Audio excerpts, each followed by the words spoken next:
Bakın dostlar, güzelce şöyle kesiyorum.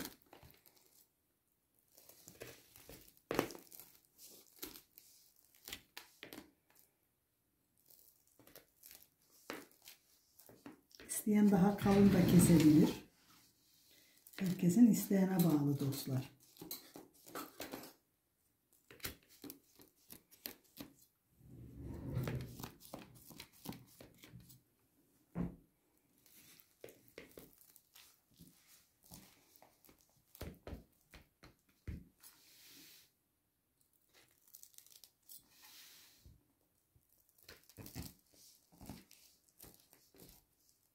Ben kocaman bir dilim yiyeceğim desem de siz çok inanmayın dostlar. Benim yiyeceğim belli. Bakın hani künefemizin şeyi erimiş ve gayet güzel gözüküyor. Önce malzemelerimizi bir sayalım. Bugün ne yapacağız? Adını dersem Künefe. Künefe yapacağız dostlar. Hakkınızı helal edin. Yaşlandım artık. Künefe yapacağız. Kızım bana Adana'dan harika bir künefe tepsisi aldı böyle. Altı çok kalın. Sonra yarım kilo bakın böyle çekilmiş kadayıfımız var. Yarım kilo peynirimiz var. Yarım kilo da şeker koyacağız. Malzeme çok basit. Şimdi 1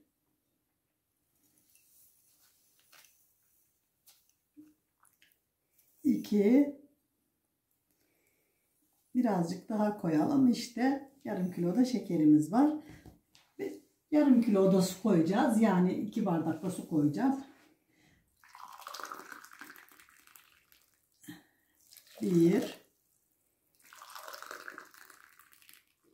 2 şöyle birazcık daha koyacağım. Çünkü şeker de böyleydi. Şimdi bunu oraya koyacağım. Yavaş yavaş bu kaynayacak. Şöyle buraya koyuyorum. Altında kısacağım ve yavaş yavaş kaynamasını sağlayacağım. Şimdi geldik neyimize? Künefemizi basmaya. Şimdi bakın şöyle biraz yağımız var. Dostlar bu susuz yağ. Tatlıların piri. Yani gerçekten bununla tatlılar her zaman güzel olur. Böyle güzelce şöyle ne yapacağız? Güzelce yağlayacağız. Fazlasını alacağız. Çünkü yine lazım olacak. Kullanacağız bu yağın devamını. Yağın miktarı herkesin tepsisinin büyüklüğüne göre.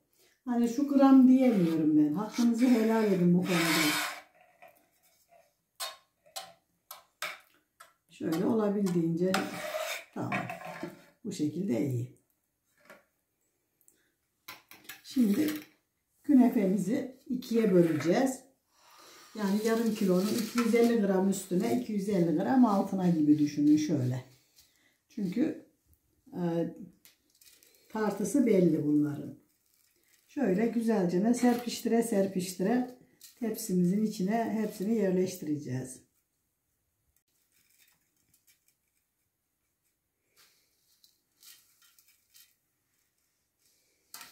Mümkün olduğu kadar eşit, kenarlarına da aynı eşit parçalara koyalım ki güzel olsun. Her tarafı bir olsun yani. Tamam. Bunu şimdi böyle küçük bir tepsiyle iyicene bastıracağım. Elimizden bastırmayla yeterli olur mu? Olmaz. Ne yapacağız? İyicene bastıracağız. Bardak getireyim mi? Bardak değil de kızım, orada küçük tepsimiz var ya bir tane. Cam tepsi, borcam tepsi küçük. Onu verirsen o bunun içine gayet güzel bastırmamız için güzel bir şey olur. Bakın dostlar, böyle bir tepsi yardımıyla olabildiğince iyicene bastırıyorum. Ne kadar iyi bastırırsak emin olun o kadar güzel olacaktır. Şimdi tamam, bunu bastırdık. Şimdi de her yerine dağılacak şekilde peynirimizin suyunu şöyle olduğunca sıkarak, ki çok da sulu bir peynir değil, Bu tuzsuz künefe peyniri dostlar. Bu şekilde koyacağız her yerine gelecek şekilde. Şöyle.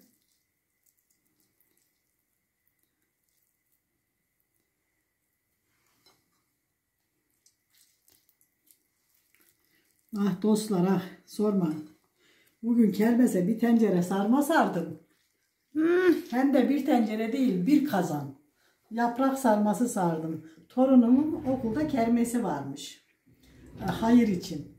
Dedi ki bana babaanne dedi bana bir tencere sarma sarar mısın? Ben de zevkle saracağımı söyledim ve sardım da.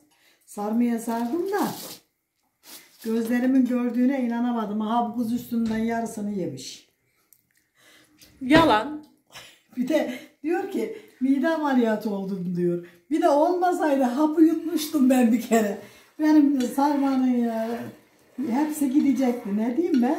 Ben midemi küçültmedim ki. Ben normal üstten fıtık ameliyatı oldum. Ben normal yiyorum. İyi öyle Yarım mi? tencereyi yedim. İyi. Yok yemedim. Hayır yemedim. Yemedim yalan. Ben yalancıyım. Ben yalan söylüyorum. Ben yemedim. Ben hiçbir şey yapmadım. Gördünüz mü dostlar nasıl düştü? Ben Yemiş yemedim. işte. Kedi yedi, Süleyman yedi, Hüseyin yedi, Halil yedi ama ben yemedim. Asla yemedim. Aha, tabii. Bak itiraf ettin. Hayır Daha ben bunun asla cancağızın. yemedim ben. Bakın dostlar bu kadar şamata yeter. Bu şekilde peynirimizde ne yaptık? Koyduk. Şimdi ne yapıyoruz? Tekrardan geri üzerine bunu böyle serpiyoruz. Geriye kalan şeyleri de.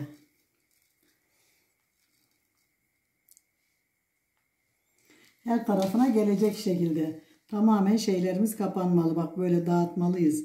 Çünkü eğer böyle dağıtmazsak peynirler ne olacak? Dışına çıkacak. Kız çok malzemeli olmadı mı bu? Hayır. Ancak böyle olur. Tamam ben bilmiyorum. Şöyle peynirlerin kapanması lazım. Kızım şimdi bastırdığımızda bu kaybolur. İçinde peynirler eridiğinde incecik kalır. Bu peynirin özelliği neydi? Ağzıma attım tuzsuz. Sıfır tuz. Tabii Böyle. sıfır tuz künefe peyniri bu. Yani sünen yani tuzsuz Anne ben yapılmış. yemedim tamam mı? Neyse Dilek. Ben artık konuşmuyorum. Kedi yedi. Ben susacağım, dostlarım konuşacak. Kimin yediğini duydular çünkü maalesef. Ha kesip atarsan da ben karışmam. Her şeyde söylerim senin şeyi yediğini. Ne onun adı? Her çekimde söylerim. Hiç bıkmadan, usanmadan söylerim çünkü yedin. Evet. Şimdi bunu güzelce de sıra neye geldi? Bastırmaya geldi. Dostlar ben bunu iyice bastırdığımda görüşelim. Şöyle.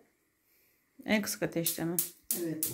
Küçük gözde ve en kısık ateşte. Olabildiğince kısık ateşte çevire ne yapacağız?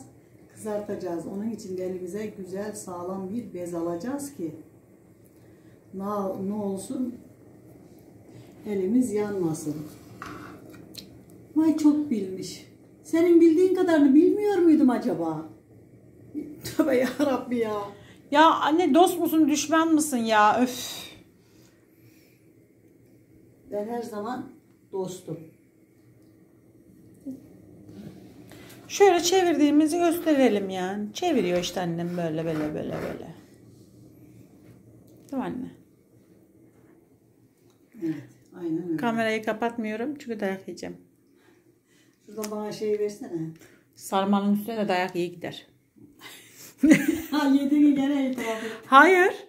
Ben yemedim. Hala hayal kırıklığındayım. Ha o kadar sarmayı nasıl yedin? Ben de hayal kırıklığındayım bana iftira atıldığı için. Ver şu benim tutacağımız. Torunlarım yedi demiyorsun. Her biri tabak tabak aldı. Hüseyin benden daha fazla yedi. Hayır benim torunlarımın senin yediğin yarısını bile yemediler. Bari Dostlar, tenceresini o kadar yıkayayım da. Şöyle yavaş yavaş çevireceğim ki tamamen kızarmış olmalı. Ne yapıyorsun? Kenarlarını elimdeki bir spatula yardımıyla şöyle kenarlarını topluyorum. Çünkü eğer böyle toplarsan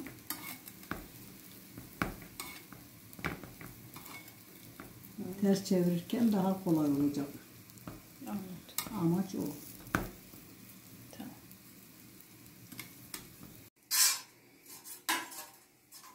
Şöyle dostlar bir yağ alıyorum ki neyse şöyle kapatıyorum dostlar ve şu ucundan da tutup ikisini bir sağlamca şöyle çeviriyorum.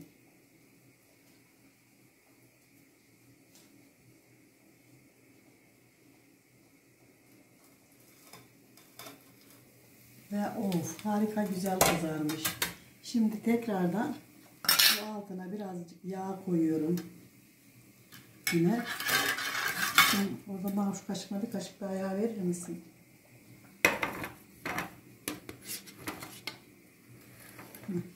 Şöyle bir yağ sürüyorum. Yağcana. Ve künefemizi tekrardan yavaşçana kaydırıyorum. Ve tekrardan iyicene bastırıyorum ki tepsimizin içine girsin. Şöyle bastırmak bence daha doğru. Evet. Şimdi ne yapıyorum? Gene geri ocağımızın üstüne alıyorum. Ve olabildiğince bir alt kısmını da bu şekilde kızarana kadar ocağımızda çeviriyorum.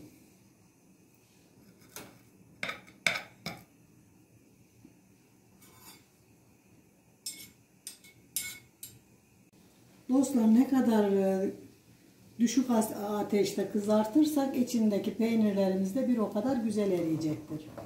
Yani mümkün olduğu kadar kısık ateş.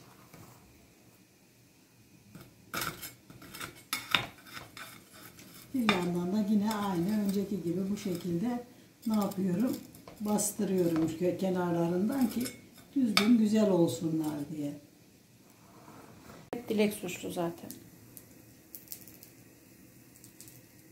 Bence şimdi yanıyor, çıtırlıyor bak.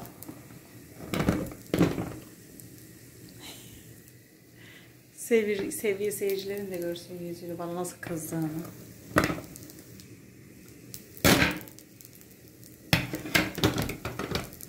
Kız düzelteyim mi dur kıyar? Allah Allah. Hayır düzeltmene gerek yok.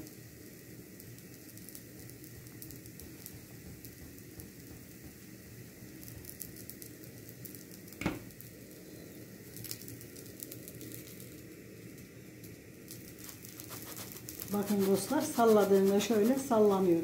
Yani bu kızarmış demektir.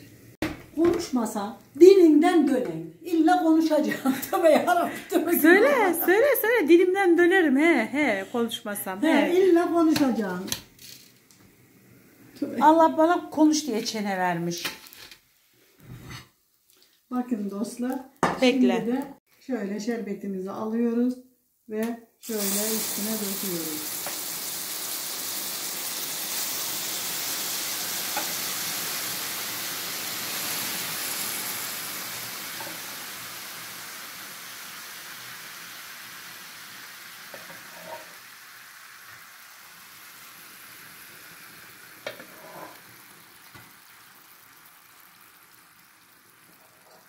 Wow, dışına girecek. Şöyle yavaş yavaş dökelim dostlar şerbetimizi. Ondan sonra da şöyle bir 5 dakika bekletelim ve servis yapalım. Evet. Bakın. Harika oldu. Şöyle biraz bekletelim. Çeksin iyicene. Görüşürüz. Şöyle geride kalan 2 kepçe şerbetimizi de iyice çektikten sonra tekrar üzerine döküyorum.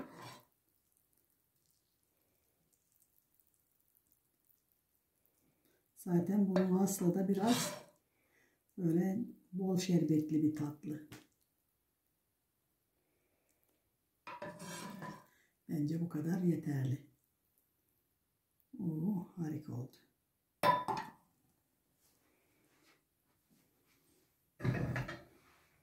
Şimdi de ne yapıyoruz? Şöyle birazcık daha şerbetini çekecek. Ve bu arada biz de şöyle üstüne taneli Antep fıstıklarımızı gezdiriyoruz.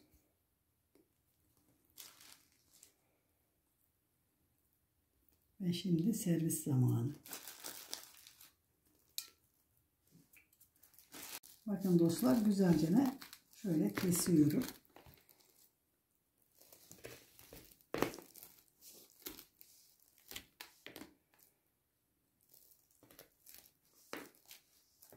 İsteyen daha kalın da kesebilir. Herkesin isteğine bağlı dostlar.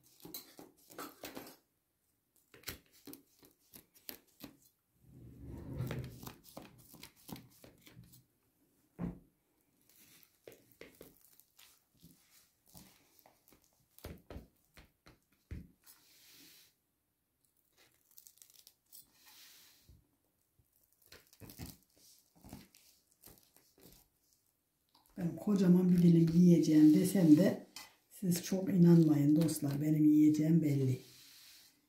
Bakın hani künefemizin şeyi erimiş. Ve gayet güzel gözüküyor. Bakın dostlar, şuradan şöyle bir tanesini çıkartmaya çalışayım size. Ve gördüğünüz gibi altı da üstü de gayet güzel kızarmış, harika bir künefemiz var. Kızım, bir tabak daha verirsen tabak daha çıkaracağım. Bakın dostlar, künefemizin şeyi nasıl da güzel sünmüş. Teşekkür ederim. Peyniri de çok güzelmiş. Şimdi şöyle bir de bakalım tadına.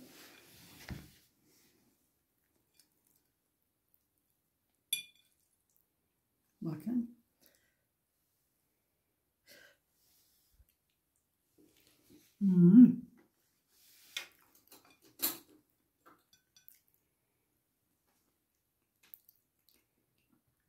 Bakın, çok güzel gözüküyor. Tadı da çok güzel olmuş. Dostlar, yapacak olanlara kolay gelsin. Yiyecek olanlara afiyet olsun. Bizi izlemeyi, abone olmayı, güzel fikirlerinizi söylemeyi unutmayın lütfen. Hoşça kalın, dostça kalın, Allah'a emanet olun.